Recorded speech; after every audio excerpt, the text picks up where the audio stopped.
Selamat pagi anak-anak. Pagi, Pak. Oke, gimana kabarnya hari ini? Sehat, Pak. Oke, syukurlah. Sebelum kita memulai pelajaran kita hari ini, kita berdoa menurut agama dan kepercayaan kita masing-masing. Doa dimulai.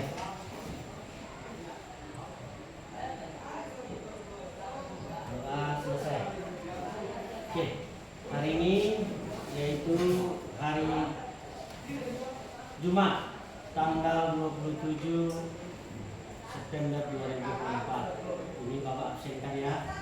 Yang pertama Ahmad Alwi,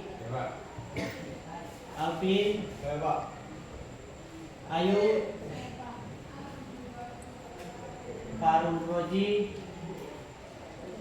Mana Farul Roji? Oh, lagi kamar mandi ya. Handayani, Mirna, Nur Halimah, Fatimah, Siti Rohani, Tahan, Windy. Oke, itulah untuk hari ini ya. Jadi satu orang yang tidak hadir ya. Oke, kita lanjutkan materi kita. Sebelum materi sekarang, kita dulu mengulangi materi kita minggu lalu. Bahwasanya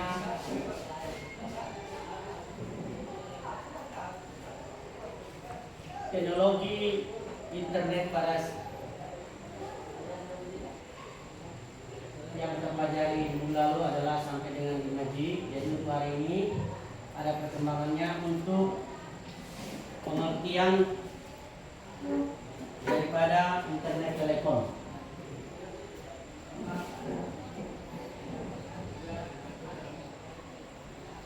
Oke, jadi internet telepon itu adalah kebutuhan pokok yang kita perlukan dalam kehidupan sekarang.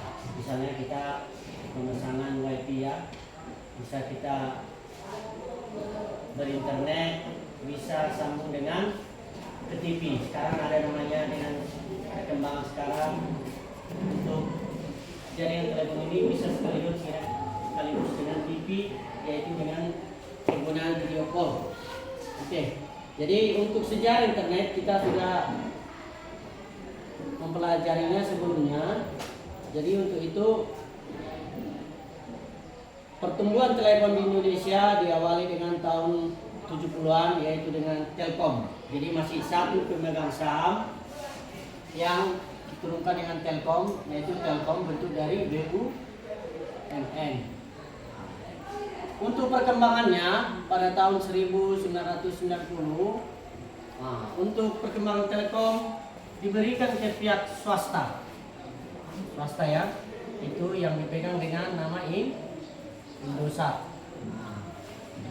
Jadi seiring dengan berkembangnya Indosat pada masa pemerintahan Megawati, kembali lagi Telkom untuk mengenai telekomunikasi di Indonesia. Jadi ada pun swasta nanti itu akan karena perkembangan dengan teknologi mulai dari 4G dengan sampai sekarang dengan 5G. Oke, masih di situ bisa diikuti anak-anak. Kita lanjutkan.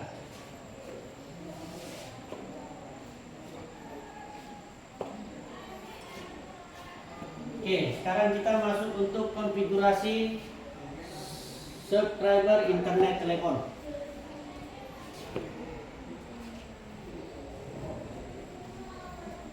Nah, ini tulisan Bapak ini memang ini yang bisa ya, konfigurasi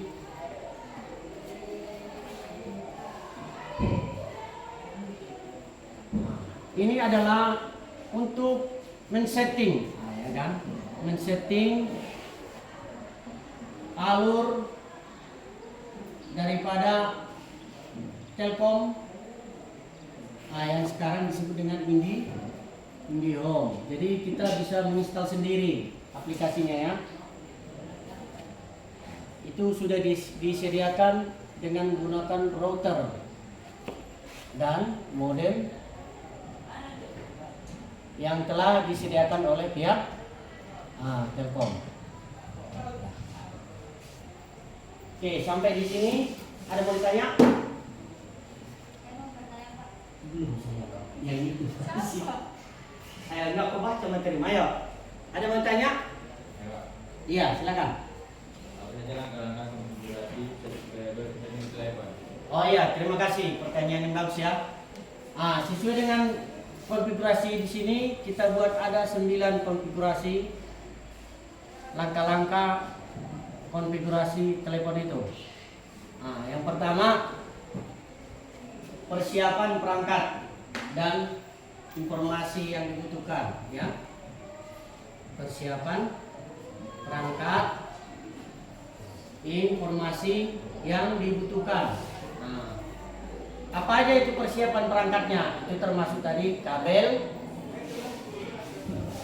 ya, dan sesuai dengan aplikasi yang diberikan Telkom tadi, router, modem.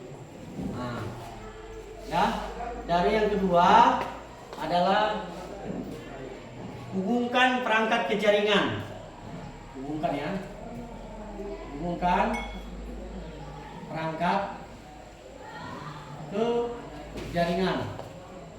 Jaringan mana? Itu tadi yang disediakan modem ya, yang sudah tersambung dengan Telkom. Yang ketiga adalah akses panel pengaturan.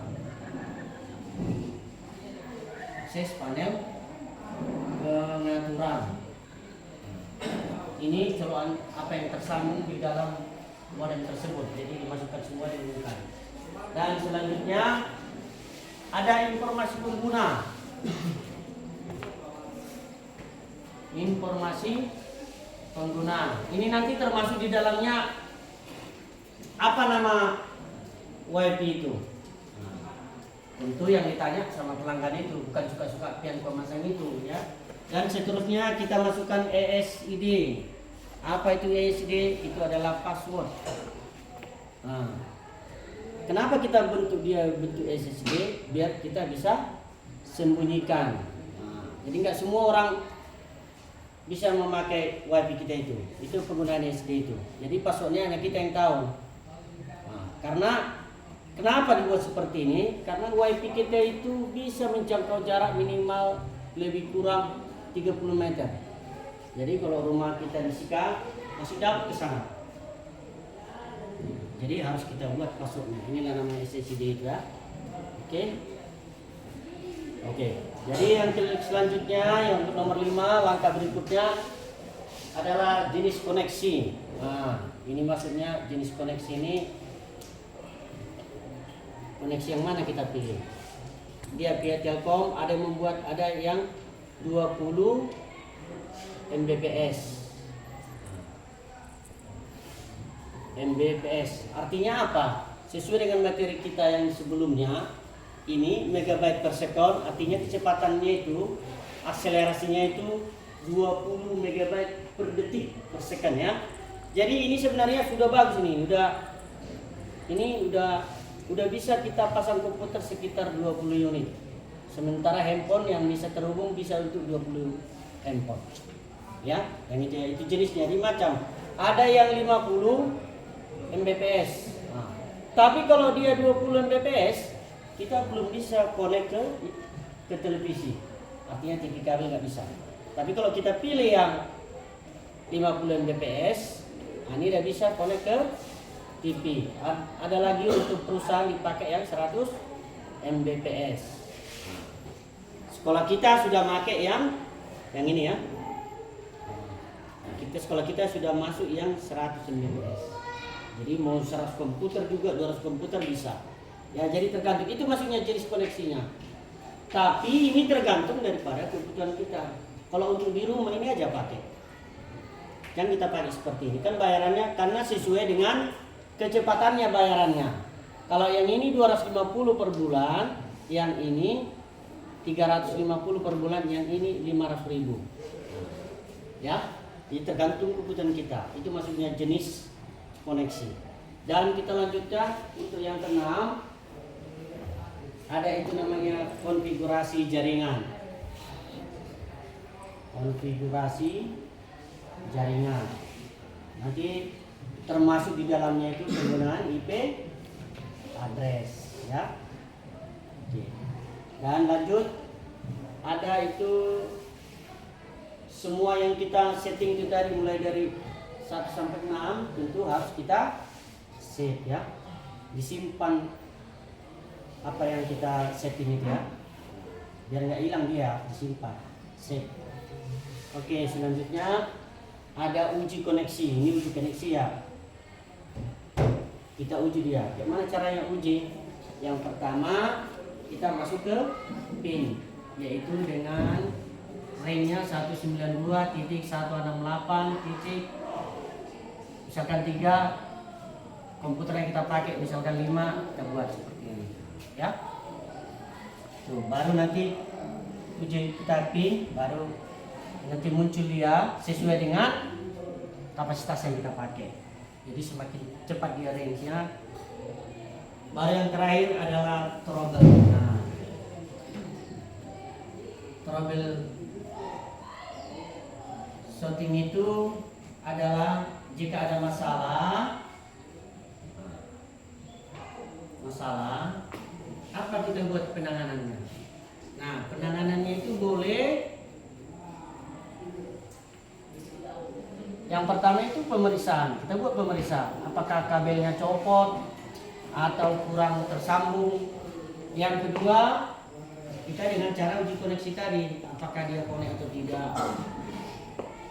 Dan selanjutnya pemeriksaan hardware-nya. Ya, hardware itu visi yang nampak, misalkan kabel, ya kan? Itu kabel ya. Baru RJ45-nya. Ya. Terus selanjutnya yang terakhir mengenai apa tadi, provider. Ada yang mau ditanya mengenai provider? Ya, silakan. Oh iya, coba lagi buat. Apa saja jenis-jenis provider di Indonesia ini? Oke, bagus pertanyaannya. Iya. Jenis provider yang ada di negara kita ini, ya. Jenis provider. Nah, yang pertama harus tahu dulu kita lokasi di daerah kita. Kalau di daerah kita ini hanya satu yang provider yang bisa masuk. Kalau kalian mau mendaftar hanya satu. Itulah IndiHome. Telkom ya, punya Telkom, namanya IndiHome. Ini yang bisa kita gunakan di daerah kita ini. Tapi kalau Pak, kalau daerahnya di Medan, di Jakarta, di Bandung, atau di Surabaya, atau di Palembang, ada 9 ya, 9. Jadi kalau daerah kita ini masih ini kita pakai, dan yang selanjutnya yang 9 itu akan kita jelaskan apabila nanti anak-anakku sekalian berusaha di tempat lain di kota-kota besar, maka akan kita gunakan provider yang ada. Misalkan ada IndiHome, baru ada namanya Fastnet, ya, Fastnet. Nah, Fastnet Media ini yang dimiliki oleh NMC ya, NMC Group. Oke. Terus ada namanya apa namanya?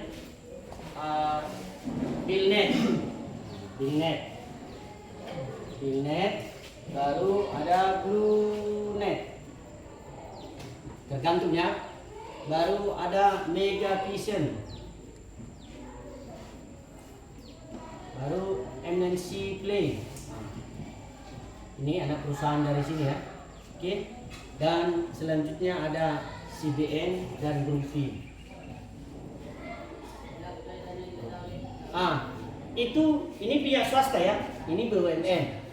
Ini hanya punya negara. Ini pihak swasta. Kenapa banyak ada swasta berkecimpung dalam Telkom ini? Service provider ini, pusat service provider itu artinya pusat penyedia jasa internet. Kenapa banyak swasta itu, Mak? Karena memang untungnya besar. Dan kita senang ada swasta ini biar nggak merajalela Telkom ini jauh lebih murah dan lebih cepat. Nah itu dia. Jadi nanti kalau anak-anak sekalian di kota-kota besar ini aja dipakai, udah jauh lebih murah, kecepatannya lebih tinggi lagi dibandingkan dengan ini. Tapi karena kita daerah pelosok, angin yang bisa kita gunakan. Oke, saya kira itulah untuk bahan materi kita hari ini. Saya ucapkan banyak terima kasih. Kalau ada yang lebih kurang, nanti di lain hari bisa kita perbaiki. Oke, selamat pagi. Pagi, Pak.